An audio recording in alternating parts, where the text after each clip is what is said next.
If you lack the discipline to exercise and eat healthy, you will end up being a slave to disease. If you lack the discipline to work hard, save your money, you will end up a slave to finances.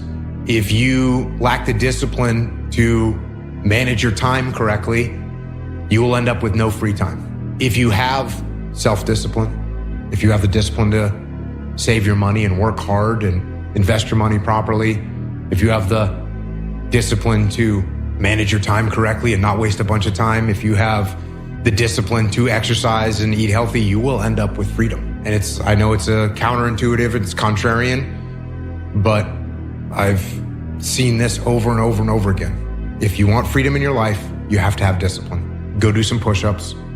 Go spend $12 at the hardware store and hang up a pull-up bar in your room and start doing pull-ups. And if you can't do one pull-up, hang on that bar. And you're gonna start to get a little bit stronger. You're gonna start to get a little bit healthier. You're gonna start to get more focused. You're gonna start to become more resilient.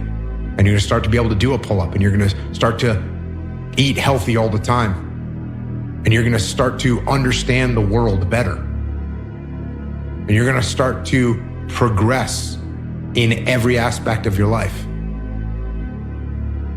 And you'll see that if you have that kind of discipline right now, you're gonna end up with freedom. And if you don't have that kind of discipline, and you keep eating those Doritos, and you don't work hard, and you don't exercise, and you don't apply yourself, you're gonna end up shackled. You're gonna end up shackled by a boss that you don't like, doing a job that you don't like to do, with sicknesses and diseases that you don't want, relying on people that you can't even count on, alone. And you don't have to. But if you have discipline, you will attain freedom. The dumb shit that I've done or the bad mistakes that I've made, they've taught me. You know, you learn. Like, that's why failure is so important. Like, failing and fucking up and making mistakes, it's very important. That's how you learn. That's how the bad feeling that you get from something that you shouldn't have done or wish you didn't do or wish you did better. Like, especially failing at something where you half-assed it and you just feel like a loser. Like, that just teaches you. It teaches you to get your shit together. Nothing changes if nothing changes, man. I just want to remind you, because I've spent a lot of time in my life sitting around wanting things to change and not being able to make them change and not thinking I could. And I wish somebody had told me that earlier sometimes, that in order for something to change, there needs to be change. If you've always done what you've always done, you're going to continue to get what you've always gotten. You know, the definition of insanity is doing the same thing over and over again, thinking a different result. And I think a lot of people do that. I remember growing up, right, in high school, you get those, right, in high school, you always have those people that you think are going to be like successful, then you got some that are like losers and stuff like that. And the one thing I noticed with the kids that, whether they were in a lower level, lower IQ class, or they just weren't, they didn't really have aspirations like that, they would say, I'm going to do X, Y, Z, but then you would see what they're actually doing, and they're doing the same thing they've always done. They're still smoking weed, they're still playing video games all the time. They keep saying, I'm going to change, I'm going to make a change, but they never actually make a change. So, I mean, obviously you want to start small. It could be with just like cutting out one bad habit and then slowly building from there. But the reality is you're going to have to give up and stop doing the things you're currently doing if you want to change from what you're doing. Yeah. And I don't think enough people understand and appreciate that you must actually take real, hard, tangible steps towards changing if you want to actually get the change that you want. I don't like it. My body hurts. I'm hurting. How do we get through this? And it's a lab. It's my mental lab.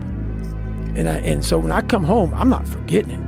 And the second, like every day I get done running, or every day I get through working, every day I get through studying, whatever it is that brings me to that place of knowledge, I come home and that book was mostly written on a scratch piece of paper in hand. So I come home from running and I write everything out. I write everything out, all those things. And as I'm running, I'm talking about it. So all these things that pop in my head as I continue to run, I'm going through it. I'm starting to layer it down. I'm starting to break it down into, okay, that happened. Okay, now let's layer this. Because that's just not how it happened. It just didn't happen that way. What led up to this? And so it becomes me by myself in school. I'm literally going to school right now and I'm learning. So when I come home, I write it out. And then I'm able to write out and I'm able to think about it and say, okay, oh, this is good shit.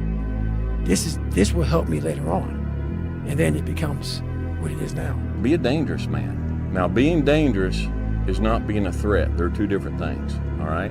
And it's not about going out and lifting weights and getting a bunch of tattoos and wearing leather jackets and walking around with your chest and shoulders up, hulking around saying, I'm dangerous.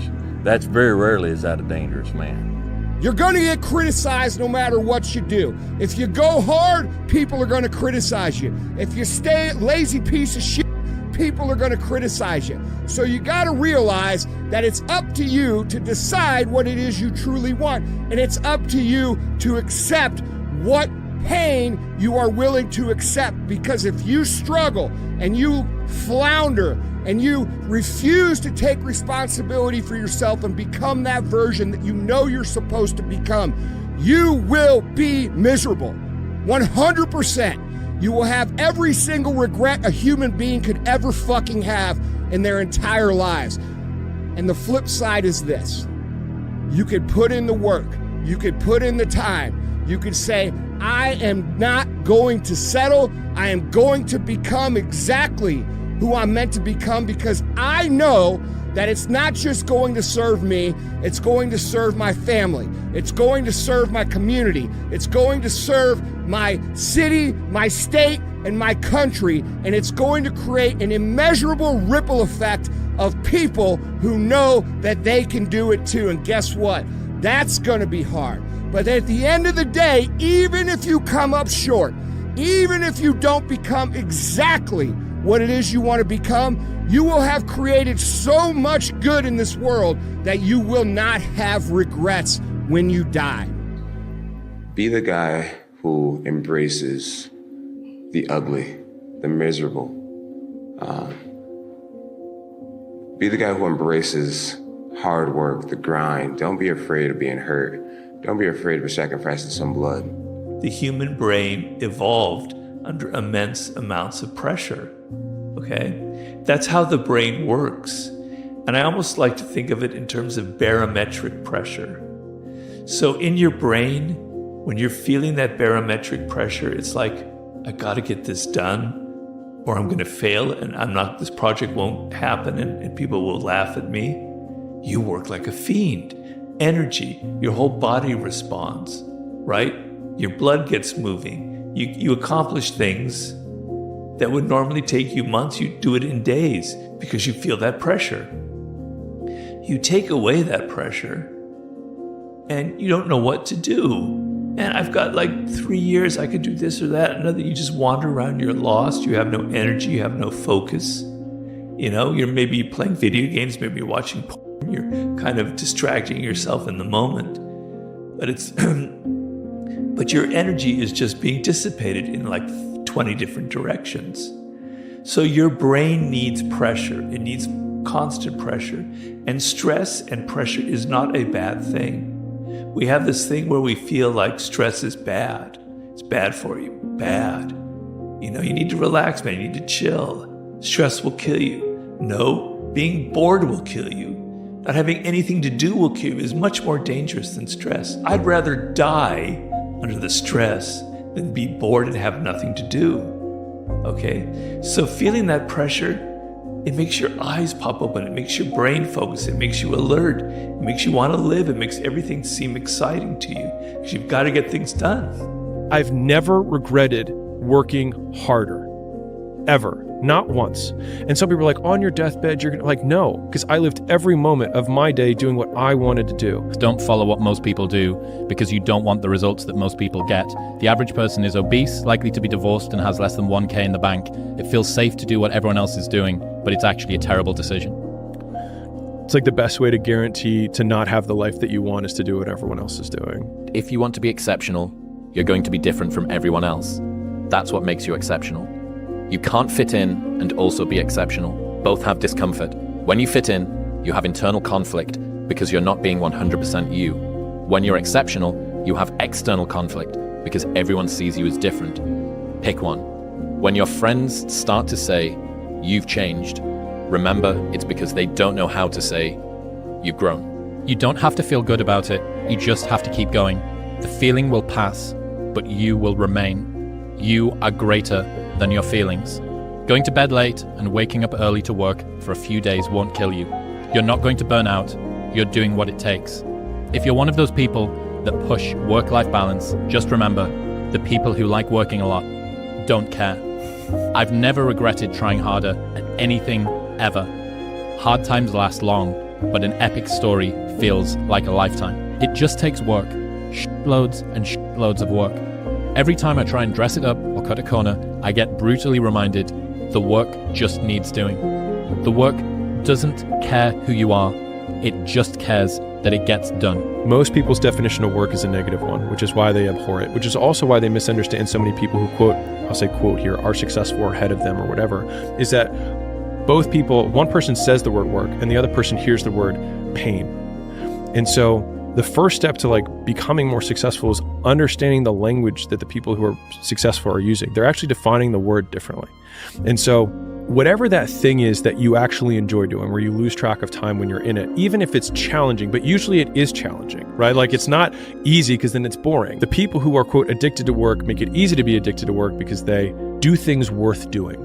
And I think a lot of it is coming down to making sure that you take the few precious seconds that we have to do the few things that are worth doing for the rest of your life. Every fucking day I wake up and I don't want to do some shit. I'm like, okay, man, do you want to be a bitch today? Do you want to feel like a little bitch? Do you want to walk around all day knowing that you could, but you didn't? So it's perform without purpose. You have to learn how to get up and do shit when you ain't got no fucking 5K, no 10K, nothing. Nothing exists. Your life fucking sucks. You're in the fucking dungeon. But guess what, mother? I'm still going to get it. Because when that time comes, because the time is going to come, when that purpose is there, you'll be ready.